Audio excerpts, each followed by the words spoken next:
Good morning, people of God. I got a late morning start. This is my first day of the week to work, but it's raining outside, so I got some things I got to do outside, and it's raining, so I can't start just yet. But listen, I want to share this. I was up for a bit, talking to the Lord and pondering over this dream that I had. Now, this is the second dream that I have had within a week's time. I would say a week's time, because about 4 nights ago, or 3 or 4 nights ago, I had another dream, and it spilled over into the natural, right? So this is the second dream that I've had where it spilled over into the natural. And in this dream, this particular dream, I was going to work as normal. I was at work. I was happy. I was in my little jolly self, doing what I do, dealing with different of my customers. There was a young lady that went through some things that needed my help, and and actually sometimes this happens when I'm at work. Situations that I'm not even going to deal with arise, or people that want to talk to me. Sometimes they're dealing with a situation that is definitely not work related. But we were talking, and I was comforting her, and I was able to help her through a situation. But throughout this normal day of work for me, I kept finding money, which is also something not really strange, because there are times when I will always see coins and stuff like that. Like, for some reason, I always see coins. And there's some months ago, I did a video on here. I actually saw $1. It was it was $2. First, it was $1. It was like a whirlwind. $2 show. First, $1. Something was caught up in a whirlwind. It was $1. And another thing showed up, and it was another $1. So it was $2. Two whole dollars just came out of the blue when I was talking to someone at work again. And I did a video on that. It's months ago. I can't remember what the title of it was. But it was $2 whole that showed up in a whirlwind. And I did another video, I think, when I would find money, and I told you guys, I said, when you see coins or you see money and stuff out, pick it up. If it's in the middle of nowhere, I don't care if it's 1 penny. I said, pick it up and say, I thank you, Father, that the wealth of the wicked is laid up for the righteous. That's what I told you guys to do. I don't know who's been doing that, but I did it. I've been doing it, and I have lots of coins. I don't even know how much. I've even bought coin wrappers, because there's so much that I don't even feel like wrapping them all at a time. But anyway, back to this dream. So it's not strange that I would find, coins and stuff like that, or money at work, right? Well, in this particular dream, I kept running into an abundance of money, and it was abundance of coins. So in one instance, when I saw the first batch of coins, I was walking, I was doing something, and I just saw all these coins, and it was like, it wasn't just normal coins. It was like big coins. It was a lot of silver pieces, a lot of quarters, and a lot of 50-cent pieces or whatever, right? That's ironic, but there's a lot of 50-cent pieces. And I'm going to come back to that point where I said that's ironic to share my previous dream. But there was a lot of big pieces, quarters and 50-cent pieces. So I took those up. I just put them in my pocket. So I just kept going about my way, doing my work or whatever. Then I saw an instance. It was another bag of coins. But this set of coins, it was different. There was like, I knew it was a lot of money. Like, it was different currency money, because it was like bars. It was like gold bars, and it was so beautiful. And I was like, wow. And I pick up one of the gold bars, and I look at it, and I was like, wow. And some of the ladies that were around working, I was like, y'all see this? They was like, that's yours. It's like, they didn't even try to go for the money. They was like, that's yours. That's your money. And I was like, but I just found this money. They was like, well, you found it, it's yours. Nobody, it's like, you found it, it's yours. It was like they weren't bothered to try and rush and take the money or whatever. So I grabbed that up. But at this time, it's so much of it. My pockets and stuff it's kind of heavy to take all that. And I grabbed a bag. So it's like too much to fit up in my pocket, because the first set was a lot. So I was like, okay, let me go back. So I walked back to my car, to my truck. I had my truck. So I walked back to my truck, and I put all this money there. And then so I go back, I was communicating with some of the customers that I had and some people for work or whatever. Then I ended up seeing more money.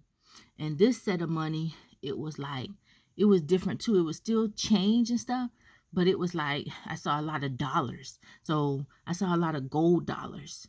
Remember it was some years ago. I remember years ago it was a big thing. They came out with gold quarters, gold dollars, and stuff like that.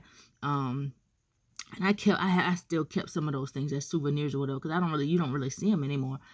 But it was a lot of those gold dollars and gold quarters, and then it was bronze. Like I saw bronze. It was like I saw gold 50-cent pieces again, but this time it was more of the dollar pieces. And I saw bronze, some of the pieces, the dollar pieces, they were in bronze, and there was a lot of them. And I was like, wow, what is this, And then I was talking with one of the secretaries after I gathered up that money, and then I went to go put that back in my truck. Then I came back and I had to do some paperwork, and I was talking with one of the secretaries that was I had to get her to put some seals of approval on some of my paperwork. And so I was talking, as I was talking, she was just singing. She was just so happy. I was like, you just so jolly. You making me even feel more happier. And she was just in her own words. She just kept singing while she was doing my paperwork. And then there was some money I saw in the office when she was in there. And I was like, look at all this money. She was like, you could take it. She's like, you take it. You saw it, you take it. So nobody really wanted this money. They were telling me to take it. And it was like she was just so happy doing the paperwork, blah, blah, blah. And then once I got the paperwork I needed her to stamp off on, I got that from her. And I was like, okay, girl, I'll see you. She was like, enjoy your day now. And she was just in her own world, just kept singing. Everything, it was just such a beautiful, happy day. And it was like all this money I found. I was already feeling joy at work, but it was like all this money. So I kept saying, Lord, what is this? What is this? And then as I was leaving that office to go back to my truck to leave or whatever, I heard this voice. I was like, what is this? I didn't understand why I kept finding all this money. And I heard a voice that just said, you're going to go from lack to abundance. And remember I did a video just the other day about Joseph, right? I was telling you, you're not the only one. Right? Let's press our way through. And I talked about how Joseph went from lack to abundance, right? And so in the dream, I heard this voice, you're going to go from lack to abundance, right? And I don't want you working that hard, as hard as you work. I don't want you working that hard, right? So I got in the truck, I left, and I had to help this lady. She and her fiance, they were in an accident or whatever. So I had to help her get herself situated and get to a place of safety where she was. But it was just such a joyful time. Even through that, I was just telling her, it's okay. Accidents happen, blah, blah, blah. And we were just talking. And then, it was just a lot of joy that I felt. And so whatever the conversation with us, the dream ended with me we were going someplace. I was helping her. And then I kind of just woke up. And when I woke up in the natural, it's like I was full of joy. And then I was like, let me, when I looked around, I was like, let me see my coin. But then I realized that was a dream. It was all a dream. What Biggie said, it was all a dream. So I was out of the dream, right? But it kind of spilled over because when I woke up just a few ago, filled with the same kind of joy I felt in that dream. So after praying and pondering over that, people of God, and before I get to that, I told you in the beginning I found some 50-cent pieces. That was ironic because the dream I had previously, I'm not going to go into details about that dream, but the dream I had just a few days ago, about 4 days ago, it was me helping 50 cents. When I said I found those 50-cent pieces, it reminded me of that dream I had, and that dream also filled over into the natural, but I'm not going to share anything from that dream. But anyway, people of God, I shared this dream because it was on my spirit to share. There are many of us that are going to begin to go from lack to abundance. And don't just think about money, okay? Some of you, it's going to be about money because that's what the situation you're in, you've been waiting on that, and God may be confirming, just using me to confirm that you're going to go from lack to abundance. You no longer have to worry about finances in your life, so that could be the issue. But don't just be eager and just focus on that. Focus on being in right standing with God and understanding that abundance could mean a place of peace. Abundance could mean joy. Abundance could mean health. Abundance could mean freedom from all that you've been carrying from the generations. If you're a generational curse breaker, and if you've had to stand up and break the cycles of certain patterns of dysfunction, certain patterns of poverty, certain patterns, different things that whatever your situation or circumstance of the family lineage that you were born into, whatever you stood in the gap for, and you had to go without so that you could break those certain negative family patterns, or you had to experience a lack of love or a lack of pain.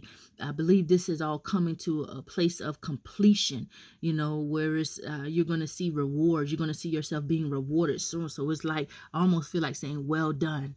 Well done. Well done to my brothers and sisters. Well done to the kings and the queens, the sons and daughters of Yah. It may not have been easy, but you press your way through, and you're still believing, walking by faith and not by sight. You're still pressing your way through it all. So I just want to encourage you. You're going to go from a place of lack to abundance. God has seen everything. He has seen it all, right? So continue to walk by faith. If this resonates with you, then, and you can understand it and put in it, just, it just feeds your soul, then it's a word for you. If it doesn't resonate with you, it's not your word, right? So continue to stand on faith, continue to be happy, continue to trust in God, and know that you are going to go from a place of lack to abundance. You are going to go from a place of maybe being in affliction to being healed. Whatever it is, a position of power, you can handle it. What you've gone through in life, it's all prepared you for where God is taking you, or the destiny that God has for you to step into. It doesn't matter how things look in the world. It doesn't matter what's going on in the world. We don't walk by sight and then ask God to help us in faith. We walk by faith and not by sight, not by what we see going on in the world, going on around us. God always had his people, his leaders, his prophets, his teachers. God always had his people in the word. They always had to walk by faith. They always had to endure uncomfortable situations. And many of them, when God brought them to their place from lack to abundance, they were at peace. Many of them, when God destroyed their enemies for them because they were too weak, but they stood on faith, trusting in their God, they were able to rejoice. They went from having a sorrowful, heavy heart, walking by faith, and then to immediately going into joy. Look at what happened with Jehoshaphat when Ammon, Moab, and Edom came up to destroy God's innocent people. Those armies were too mighty. They didn't even like each other, but they teamed up just to destroy the children of Israel. And what did God tell the prophet to tell Jehoshaphat? This battle is not about you, it's about me. I need you to show up. So what they had to do, they had to walk by faith and not by sight. Sight, they knew that those folk were stronger than them and those folk could defeat them. But walking by faith, they heard the word of the Father and they had to just believe it. Jesus said all things are possible to them that believe. So they didn't know how God was going to do it. They were scared. But at the end of the day, the Father said, show up. It's not about you. It's about me, right? He was going to show his power. So folk may have been laughing at you. You may have had some dreams. Folks say, oh, you can't do that. You may not look the part. You may be an old country nappy head girl. And they talk about you. Oh, you need to change your look. But you happy with your look. God uses the foolish things to confound the wise. You understand? So just show up.